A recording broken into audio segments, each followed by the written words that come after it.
ఈరోజైతే మా పిన్ని వాళ్ళ ఇంటికి వెళ్ళినాము. అందరికీ నమస్కారం అండి.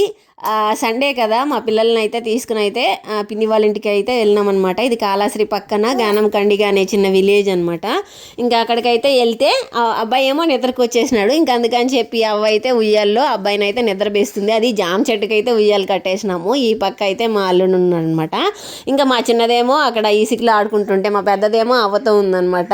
ఇంకా నేనేమో జాంకాయలు కోసుకున్నాను, పిల్లలు అడుగుతున్నారని. ఈ మామిడి చెట్టుకి అయితే పూత వచ్చింది. ఆ మామిడికాయ కూడా ఏదని కూడా పిన్ని వాళ్ళకి తెలియదంట. అలా తిని వేస్తే చెట్టు అయితే వచ్చేసి ఇంకా అయితే అలానే పెట్టేసుకున్నారు.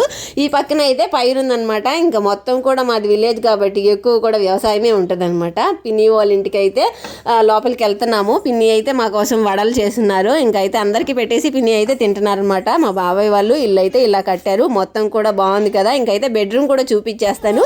సింగిల్ బెడ్రూమ్ అనమాట.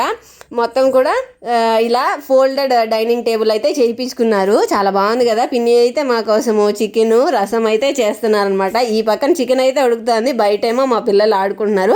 బుడ్డదేమో బాల్ వేస్తుంటే పెద్దదేమో బ్యాట్తో కొడుతుంది. సరిగ్గా రావటం లేదనమాట. ఎలానో అలా ఆడుకుంటున్నారు.